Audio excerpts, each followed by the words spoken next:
thank you for joining us for Taproot TV. Ken Reed and I today are going to be talking about a very, very good topic near and dear to our heart, because it's all about making sure things don't happen again. If you have an incident, it's not going to happen again. Right.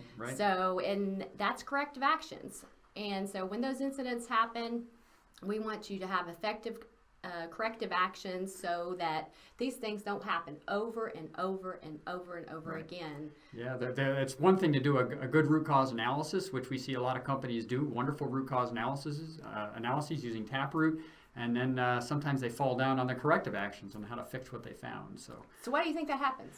Well, there's a lot of reasons, I think, but some of the main ones that we see a lot of times why corrective actions fail, why they try and still come up with bad ones. Well, first of all, they seem to always want to do the same things over and over again. So I'm going to put you on the spot here. So if I asked you, if you looked at all the corrective actions that you've seen, and you wanted to put them into categories, what would be maybe the two or three main categories of corrective actions? What have you seen people do? Well, I think a couple of the first things that come to mind are probably training. That's one of them. Procedures. And procedures, that's another. So there's two categories right there that you came up with within 5 seconds. So training, we always want to do training. We always want to do training. Right? And we always want to rewrite a procedure. The other one that we oftentimes see as we're looking at our customers is they do a lot of discipline kind of stuff sometimes. Whether that's counsel the employee on the importance of whatever, or all the way up to firing people sometimes. So those are the three big categories that we see a lot. Yeah.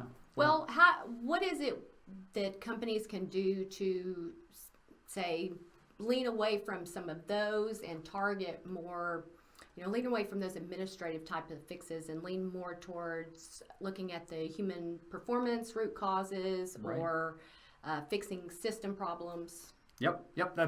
It sounds so easy, doesn't it? Hey, don't do those weaker ones, because we recognize that training and procedures and discipline extremely important. I mean, I'm a nuclear trained guy.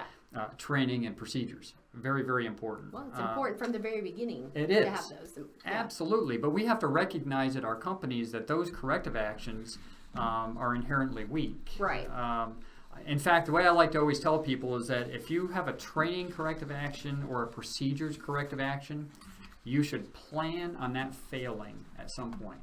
Yes. It's just going to fail. Right. People cannot be trained perfectly every time. They will not follow procedures perfectly every time. They just don't. And it's not because we're bad people. Right. It's because we're people. As I was going to say, it's because we're human. Humans just are not good at this. So as we try to write these corrective actions, if we keep doing the procedures and training corrective actions, we should plan on those failing sometimes. So if we keep that in mind as we write our corrective actions, that should help us a little bit. We have several tools that help us kind of train people and train companies on how to write more effective corrective actions. One of the tools that we teach is using safeguard analysis. Yes. And the safeguard analysis that we teach at our Taproot courses is probably similar to what some other companies may see. They call them different things, but we call it safeguard analysis. And we have kind of a little demonstration here that kind of shows what that safeguard analysis looks like. In Taproot, we have this hierarchy of safeguards, and you can see all the way down at the bottom are those really weak ones. We have procedures and training and putting rules in place. And again, while I'm not saying never do those, we have to recognize that those are the weakest ones. Right. Those are not really great corrective actions. So what we would like you to do is, as you write corrective actions, start at the top. Think to yourself all the way at the top of that hierarchy, how can I remove the hazard in the first place? How can I get rid of the hazardous situation that we had that caused the incident? Yes.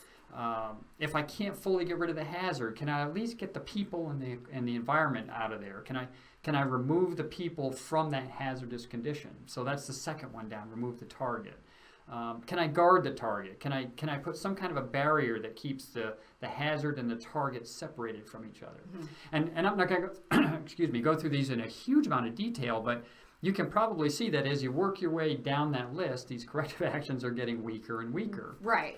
So kind of if you're going at it at first from the bottom, reverse yourself. That's right. Yeah, that's right. If you're always working on those ones at the bottom, you need to take a step back and ask yourself, why am I down here again? And get through those top ones first and see if they can do anything for you. That's right. That's and right. then you can then see if those at the bottom are That's what you exactly need. right. So there's nothing wrong with writing those down there. Like I said, you should just Right. recognize that they're probably going to break. They're going to fail. And we need to be concentrating on those top line ones because they're more engineering type controls. They're trying to remove the human interaction from the entire equation so that I don't have to depend on humans remembering things Right. and doing things like they're supposed to. And I don't have to worry about that. I'm going to remove the hazard in the first place. So even if the human does screw up, it doesn't matter because And sometimes you don't know what the hazard is until it's happened. Sometimes.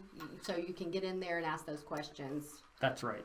It's really frustrating when you see a company who've identified those hazards in a previous incident, wrote really bad corrective actions, and then had the same problem occur again because we never did remove the hazard. It's there again. Well, just a It's still really there. quick little offset. We hadn't talked about this earlier, but so to figure out that hazard was, Mm-hmm. how was it you got there?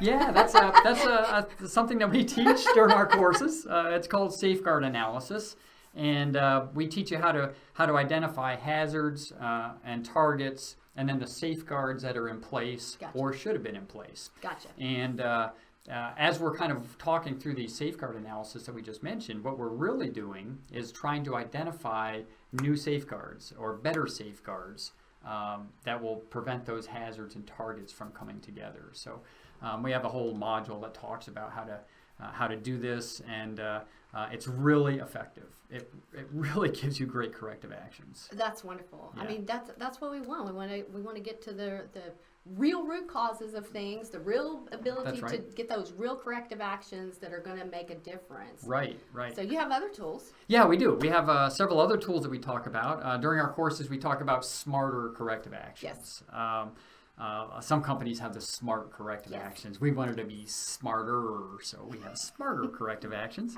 And I'm not going to go through the full acronym, but it's a way of ensuring that as you write a corrective action, it is complete. Right. It's got everything there. I just don't want to That's write the That's the part. Yeah, it's better. I don't want to write a corrective action that says, put a sign on the wall. I want a corrective action that says, first of all, remember the sign's down at the bottom. That's a procedure kind of thing, right? Exactly. A sign. So you'd hopefully have a better engineering control. But even if I did have a sign, I'd want something that says, what is the sign going to say, and what language are you going to have that sign? Right. And who's going to do this sign? Who's going to put the sign up? And how do I check to see if the sign is working properly? This is all part of smarter corrective actions. Like I said, hopefully the sign isn't your first corrective action because Right. it's pretty weak. Exactly. But if you are going to write those the smarter acronym helps make sure that the corrective action that you do put in place is the best possible one that you can put in place. Excellent.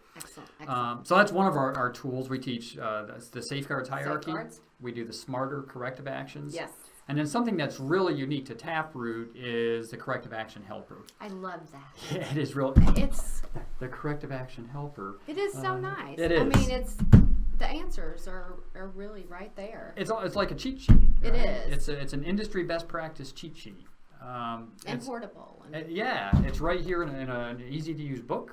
Easy or to in get our a hold of. software. In the software, it's a Yeah. click away and it pops up the corrective action for you, or at least a skeleton for Makes it so convenient. It really does.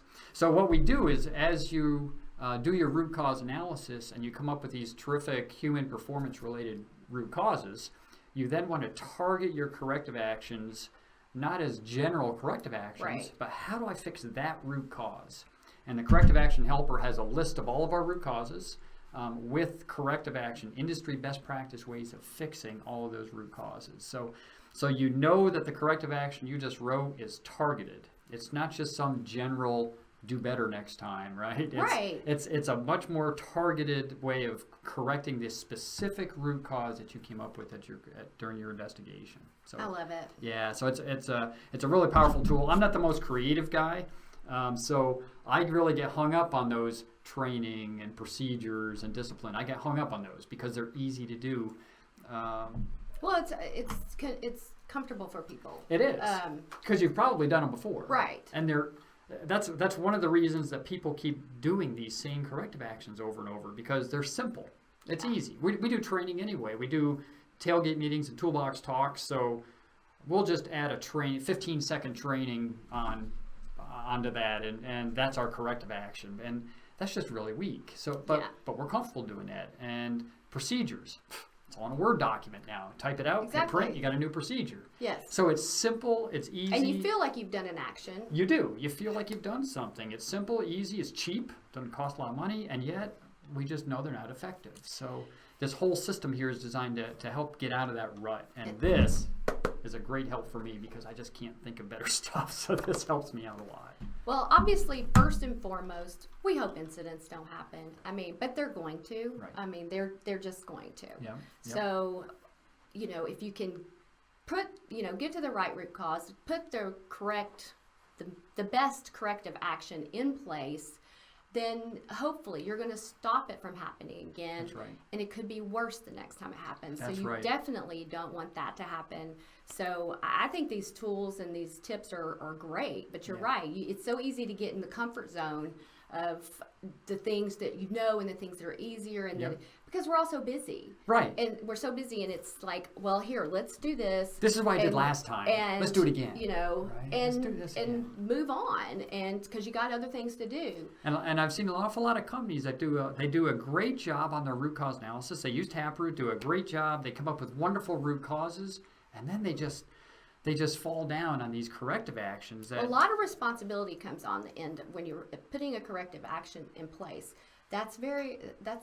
Can be some heavy stuff. It is, yes. Yeah. And nobody's saying that corrective actions are easy. Right. Some of them can be, but some take a little bit of thought and some work to get into it. And if you're not creative like me, you get stuck. So these tools. You're not creative like you, or you're not creative. Or like me, you're not so creative. So you need the tool. so I need this really badly. I really need that. So so this is really, all these tools that we talked about today are ways to help you ensure that as you get to the end of your investigation, you're able to put something in place that's going to work. I love that. That's great. Yeah. So, we were talking earlier about, we know people have some good corrective actions that they've used in the past. Yeah, I would just love to hear if you have a chance to comment on down in the comment section here of problems you've seen and corrective actions you've seen put in place, either that were really good, or I'm just as happy to see the ones that didn't work so well, and we can maybe see what we could do to do better next time, and avoid those kind of problems. So please feel free to comment on either some really cool ones that you've seen. We love to hear people's successes. Yeah, Or if you have a problem and you're saying, man, we just came up with the same corrective action over and over, and we don't know what else to do, put that down there too, and we'll see what we can come up with on that. So. Yeah. We really hope this was helpful to you. Like we said, the goal in the end is to stop incidents from happening, but when we can't, let's try to make them not happen again. Right. If you like this, please give it a thumbs up. Follow us. We have more tips that we're putting out all the time because we want to help keep everybody safe and sound. Right. And so you can follow us on, what are we on now? Instagram, Twitter, Pinterest, Facebook, YouTube, our website. We got some stuff on Vimeo, I think. There's some stuff over there somewhere. There's some stuff over there. Yeah. Vimeo. So it's like, if you can't find us, you're really not trying hard enough because we are out there. But anyway, you can also contact us. Contact us at info@taproot.com. Call us. We're happy to talk to you. 865-539-2139. Our website, taproot.com. And just, we want to hear from you. So we really appreciate you joining us today. We hope you found some value in this. Right. And we'll be back here next Wednesday. Yep. Or I'll be back here. Yeah, I don't know if I'll be here. Dave will be here. Dave will be here, I think, next week. That's right. Yeah, Dave. Does he know that yet? He does. Oh, good. So Dave will be here. Yeah. So we hope you join us then. Stay safe out there, and we will see you next time. Yep. Bye-bye.